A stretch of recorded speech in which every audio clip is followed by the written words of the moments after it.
What's up, guys? Welcome back to King Kraken Sports. Mike here, doing this in my brand new office. I wanted to test out the acoustics, and also it's the only room in the house right now that's got good lighting, because I'm filming this at 5:45 here on the East Coast, which means that it is pitch fucking black.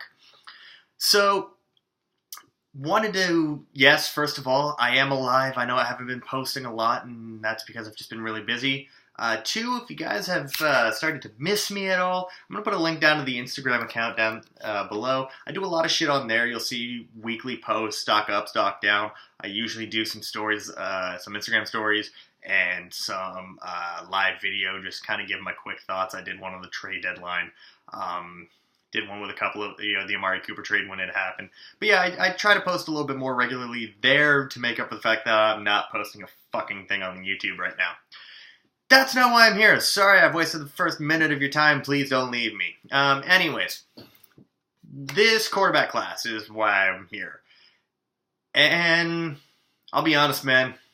Last year's quarterback class kind of killed any sort of intrigue in terms of clicks, anything like that, because of how predictable it was. Because in July, we knew Sam Darnold was going to be good. We knew Josh Allen was going to be bad, but we knew that he was going to be overdrafted. We knew that in July. We knew Josh Rosen was going to be good in July. The only surprise was Baker Mayfield. And really, after about October, that kind of died too. There was no intrigue. It was a really boring quarterback class last year. This year is a boring quarterback class for a completely different reason. It's that it's fucking terrible. Seriously, it is the ugliest quarterback class I can remember since probably 2013. I wasn't doing talent evaluations back then, but I was doing mock drafts back then. Oh my god. Do you know how much it pained me back then to have to put Geno Smith in the top 5 picks? Now, I have to do talent evaluations where, Jesus Christ, it's looking like another class like that. The media will manufacture a QB1, but they're really just... It's nothing. I've been grasping at straws, more or less. So let's get into it. QB1 for me, if you will, is Justin Herbert from Oregon. Now, a month ago, this was looking really good. Herbert was coming off of really good games where he was, consistent, accurate with the ball. I mean, if you watch the game against Stanford, he had like 5 incompletions the entire game, and all of them were drops. Since that Stanford game, he's been MIA. He's been turning the ball over. Washington State made him look like a bitch. My California Golden Bears made him look like a bitch. It's been really ugly.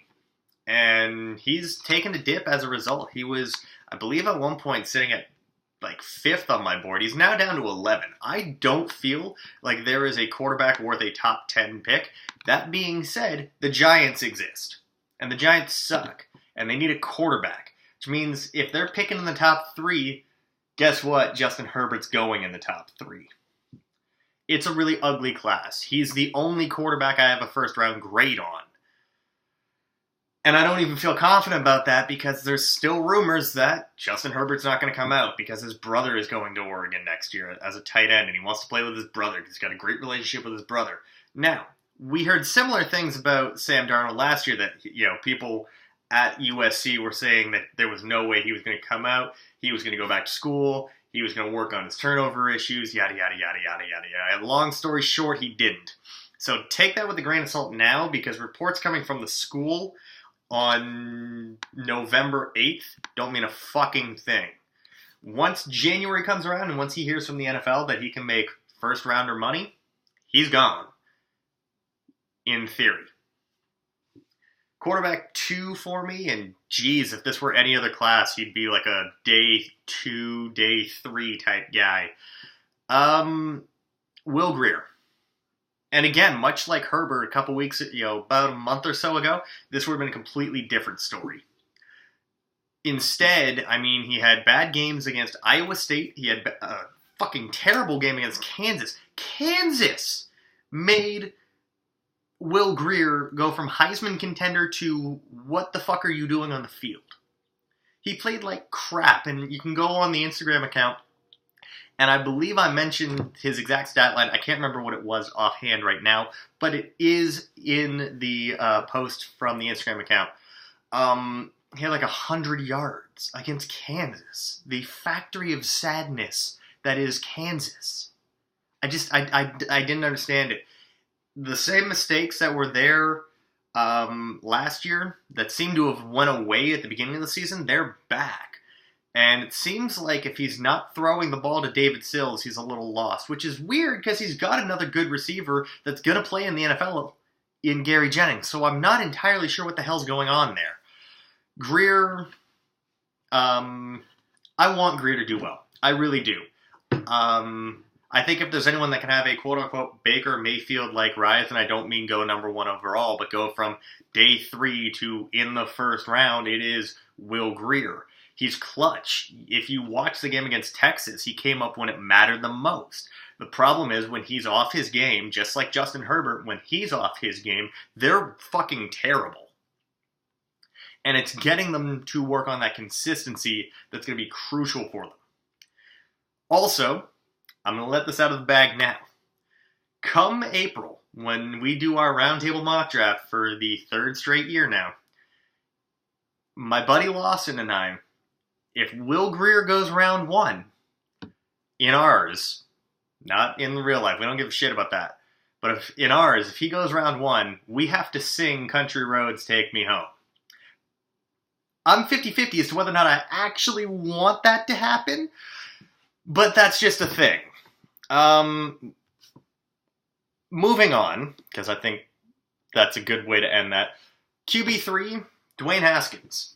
Now, he just moved down my board. My board's a little bit less fluid than it has been in recent years where I'm updating on a week-to-week basis. I'm updating probably once every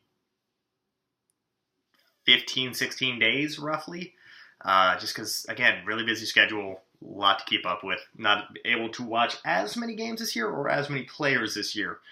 Oh, man, I wanted to like Dwayne Haskins so much. And I was waiting for him to finish his 3rd game so I could actually put him on my board and everything. And, you know, he played really well against TCU. And, I mean, since then, he's had some really good games. He's had some terrible games, like against Purdue. What is it with these teams, with these quarterbacks, facing bad teams and getting lit up by them? Seriously. Kansas lit up Will Grier. Fucking, oh, God. Arizona lit up Justin Herbert, and Purdue lights up Dwayne Haskins. What the fuck, guys? Where am I supposed to find my starting quarterback in this class? He's coming in at 34. He's a 2nd-round guy. Will Grier's in at 21 on my board, just at the edge of being a 1st-round guy. He's not. He's a 2nd-round guy. But yeah, mid-second is pretty much where I've got Dwayne Haskins, that kind of early to mid-second. And there's rumors that he's going to go back to school, which means that if him and Justin Herbert both go back to school, this class is fucked. This class is fucked and will be the ugliest thing I've ever seen. But I think he needs to. It's been rough. It's been really rough. And I've been out on a couple of guys. I've actually taken guys off my board entirely at quarterback that can go back to school because they've just been terrible. Looking at you, Brian Lewerke and Jake Bentley. 2 guys I had 1st-round grades on at one point. Ryan Finley, the 6th-year senior at NC State. The Senior Bowl is going to be big for him if he decides to go. He's not as accurate as he was last year. His ball placement this year has been rough. If he's not throwing it to Jacoby Myers or to Kelvin Harmon, it's generally incomplete. It doesn't look right. He's not mobile. There are people that I've seen him compared to Josh Allen physically, which makes no sense to me. Allen is 6'5" and 245, and Ryan Finley is 6'3" and 215. They're nothing alike. Ryan Finley is not that athletic. I thought he was going to be a bit more like an Alex Smith. I don't even know what to compare him to. My board, there's a lot of weight invested in the quarterbacks. Quarterbacks do tend to get lifted up my board a little bit for transparency's sake. So he's sitting at 36 right now. A good Senior Bowl can really boost his stock. A bad Senior Bowl can really drop his stock. He's been as mediocre as it gets, but I've been clamoring to find someone worthy of the label of a decent quarterback this year. QB5 for me, Jarrett Stidham out of Auburn. Remember in the summer when Jarrett Stidham was a Heisman contender and people thought that he might be the first quarterback taken off the board? Pepperidge Farm remembers. So does this guy. This guy never saw it. The highest he's ever been on my board was QB4. Because during the summer, I watched the tape from Auburn last year, and it was all checkdowns. And then you watched him in big games, and he was non-existent. And guess what? It's the exact same thing this year. He was fine against Washington, and I got really excited, and I bumped him up to QB4, and it's been fucking terrible ever since. This is not a first-round quarterback. He's barely even in my second round. He's probably starting to go stock down. He went a little bit up because he played well last week, but that's it. And he played against a decent Texas A&M team, and he won. And he actually played great when they needed him to. But that's one occurrence in 2 years. So that's my top 5. I'm going to go through some of the other guys that are honorable mentions. Daniel Jones out of Duke. It seems like as soon as I get excited about a player, they need to immediately play like trash. Because I was starting to get really excited about Daniel Jones. He was starting to slowly creep his way up my board. And then last week, he throws barely 50% or even under 50%. Throws a couple of picks, plays like shit. Again, as soon as I got excited about him, he played like trash. Tyree Jackson out of Buffalo. This is an intriguing guy that you can get kind of, late day 2, early day 3. This kid is big, like really big. 6'7", 245, and mobile. I've seen Cam Newton comparisons, which is absurd because Cam Newton was, first round pick. Tyree Jackson is not as refined as him. He's more of Brandon Bridge from South Alabama from a couple years ago, who I really liked. The NFL didn't end up drafting him, and he's now playing in Canada. But it's the same type of player where, needs a bit more refining. I think that some team's going to take a chance on him this year just because of the weakness of the class. Shea Patterson out of Michigan, I like him. He's just undersized. He's 6 feet. He's 200 pounds. He's probably realistically about 5'11 and 190. He's small. Brett Rippon from Boise State, again, got excited about him, and then Oklahoma State came, and they made him their bitch, and he's been okay ever since, but again, against, Mountain West teams. Drew Lock. Yes, Drew Lock is my QB 10, because that's where he belongs. I don't understand where this QB1 talk came from. I never did.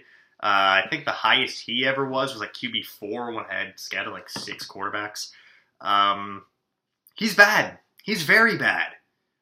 This is your Josh Allen comparison, but he makes Josh Allen look like Tom Brady. 3 straight weeks against good defenses. Georgia, South Carolina, Alabama. One of those games he hit 50%. And I don't mean he hit 50% as a low. No. 50% was his high. It was 45%, 48%, 50%. What the hell? What am I going to do with that? This is a guy who needs about 4 years of developing to be ready to see the field on a preseason game. Get him out of here.